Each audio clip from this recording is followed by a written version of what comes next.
Yo, what's up, dudes? Another fucking video from your favorite fat gun reviewer. uh, Ran out of doggy treats today, so this is what my dogs love this shit. So do I. Come here, girl. I ain't got no chewies for you. This is Lucy. Check this out. Watch.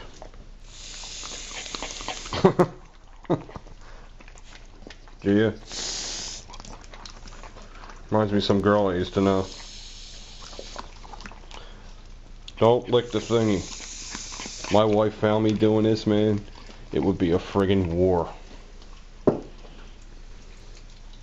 Anyway, I treat my dogs good. Speaking of my dogs, this is Gia and this is Lucy. I have a neighbor down the street. She hates pit bulls. She's like all afraid of them and shit. One of those fucking assholes. She probably hates guns too. And she's got this little fucking chihuahua. And one of those chihuahuas with like the longer hair.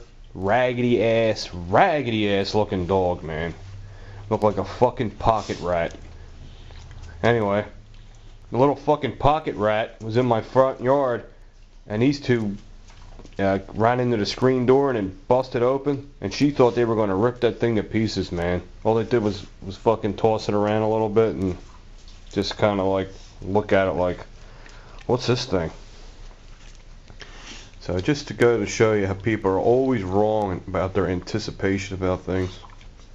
You know what I'm saying? Alright, let's get to some gun reviews. I just like to get my dogs in there once in a while. They're really good dogs. Alright, see ya.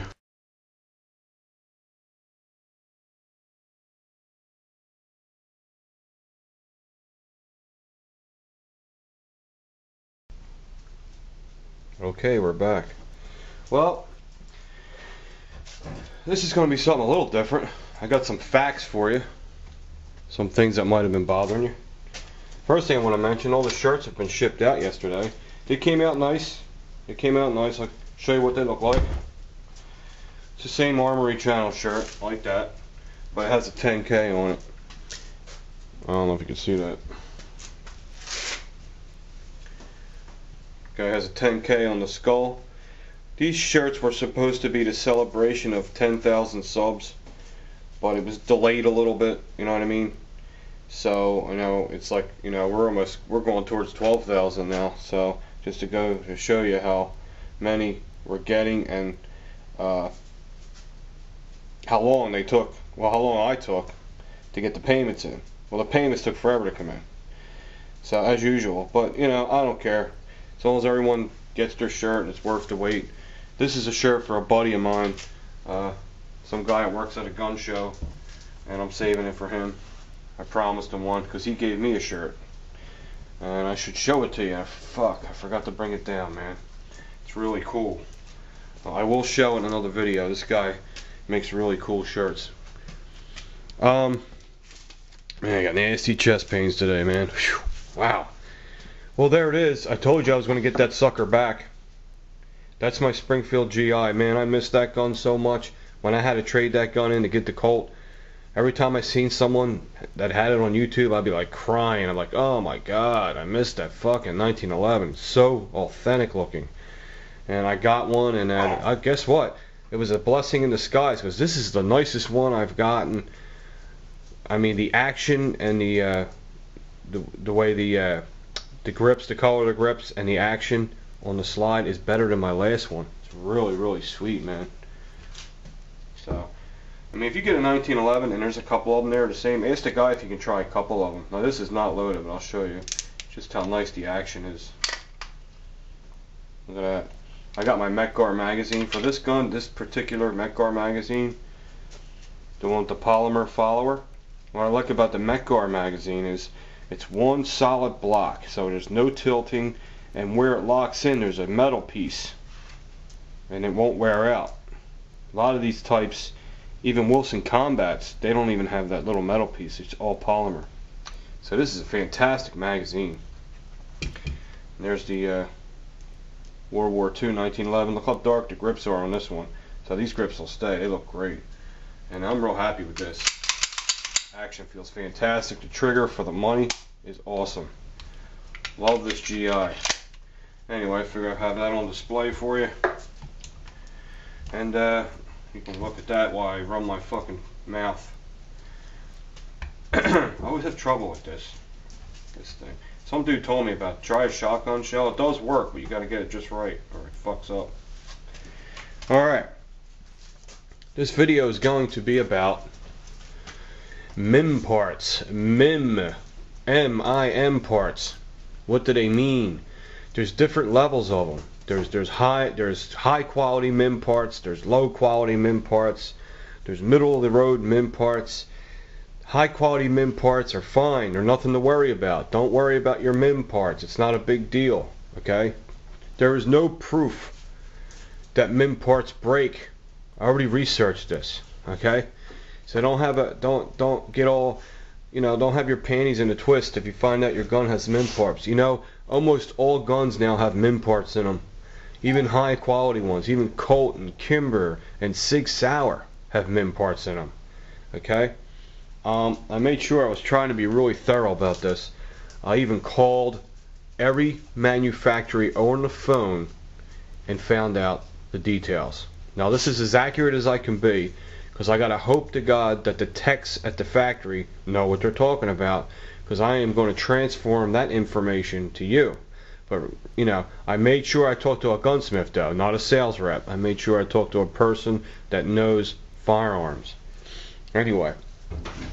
So, MIM, what's that stand for? It stands for metal injection molding. What they do is it's powdered metal and it's mixed with polymer. It's mixed with a couple different materials, and it's like a pile. It's powder, and they mix it in a powder and it gets heated and it turns into like a multi-lava type metal and it gets shot into a mold. That's the injection. It's a metal injection.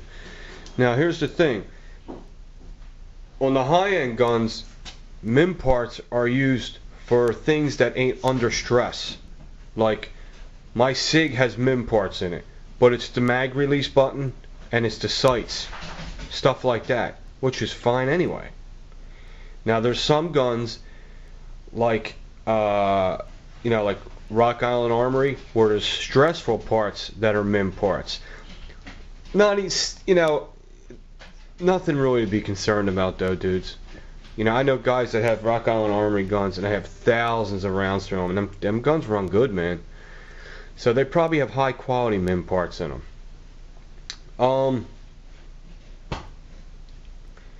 Let me see. The Mim parts are designed to cut down costs of machining. Like it's not done from a block of steel and machined down to its shape. It's not all steel. It's the powder injected molding, but it's been perfected so much. Mim parts been around since the 70s. It's 2011. It's been perfected. They're very durable. Don't let them psych you out. If you want to replace your Mim parts, that's fine, but there's really no reason to. Okay. Let's see. They're designed to do parts like the dovetail. The grip safety with the beaver tail, which is never under any stress. Undercuts, threads, complex curves. Like I said, mag releases, sights. Okay? So it's really nothing to be alarmed about. So don't worry about Mim part shit. I mean, you know what I'm saying? Unless your gun's loaded with them. I mean, you got a real cheap ass gun. I can't give you a accurate brand gun that's loaded with Mim parts. Okay? So I just wanted to cover that. And that's all I got to say about it. That's all I can say about it. That's all I know about it. But like I said, I've been researching this for days, man. That's all the info I can find on it. So basically, it's nothing to worry about. It's nothing to be concerned about. All right, another thing I want to straighten out once and for all is different 1911s. The ones that are cast, ones that are not cast. And like I said, I called every gun manufacturer, with the exception of one I couldn't get a hold of, but I still found out information on it. Okay, Para Ordnance 1911s. they are all cast. That's a fact. They are very high quality cast though. It's a very high, the way the casting's done, it's perfected to high standards. It's really not much to worry about, is what I'm saying. The Para Ordnance is an excellent cast 1911. Rock Island Armory. The frame is cast and the slide is steel. That's cool. The slide is hammered steel and the frame's cast. I was surprised. I thought that whole gun would be cast because of the price. So if you have a Rock Island Armory, you got a great 1911. Okay? Remington R1. Remington R1. Don't get all pussy. Don't get all pissy about it. You got yourself a nice 1911. Okay. Like I said, we're talking about 2011, 2010 casting here. It's state of the art. The Remington R1 is all cast. The slide, the frame, everything, and it does have Mim Parts in it. But like I said, at this day and age, you think Remington would put their reputation on the line of selling a cheap gun? They don't need no fucking. They're not desperate. You understand? They've been making 1911s as long as Colt. It's a perfected casting system they have. It's fine. Don't let it psych you out.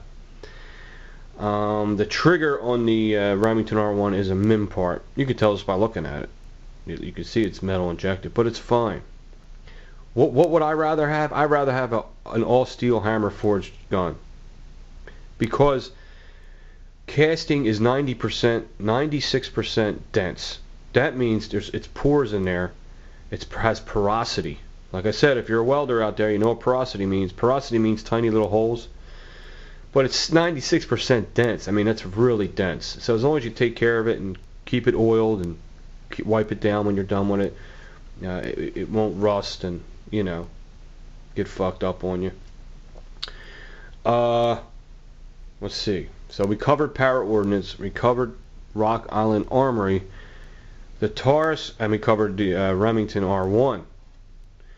Now the Taurus amazed me. The Taurus is forged steel. The entire gun is hammer forged steel, and it does have Mim parts in it, but like I said, it's not a big deal. So like I said before, the Taurus is an awesome 1911 for the money. You're getting a really good gun. I just won't own a Taurus. I don't know why. I guess I'm in that Colt, Springfield, Kimber. I'm in that snooty groove. Okay, I'll own a Remington before I own the Taurus, just because it's just Colt, Remington. You know what I mean? Kimber. As long as they've been around, they've been high quality. Taurus started out as a low quality and worked its way up to high quality. Taurus is like a Hyundai. It started out as like crap, and it turned into a real fine machine. I don't want it. The resale value on them isn't good because of that. But is it a bad gun? No, it functions perfect. There's nothing wrong with a Taurus. This is the reasons why I won't have a Taurus. Last but not least, probably the most popular, affordable 1911 there is the Springfield Armory 1911 GI, which you're looking at right there. Okay, let's get a close-up on it. This camera, man. There we go. And you're looking at that is all hammer forged steel. It's no casting on that gun. Right from Springfield Armory's mouth. I even called back to get a different person to ask them again. Same answer. All hammer forged steel, slide and frame. Very limited Mim parts, just the mag release, and I think the back sight and the grip safety, which is fine. There's no stress on them things. Fantastic. Like I said, I tell you, you're getting a lifetime warranty with it. It's Springfield Armory. I've had this gun before, and it runs flawlessly. Ask anyone else that has it. Chrome Freak 123, he's got one. He's tickled to death with it. Mr. 45 Bullets got one in stainless. I mean, it's Springfield, man. They make fantastic guns. Every gun they make is great. Yes, even the XD. That's a joke to a friend of mine.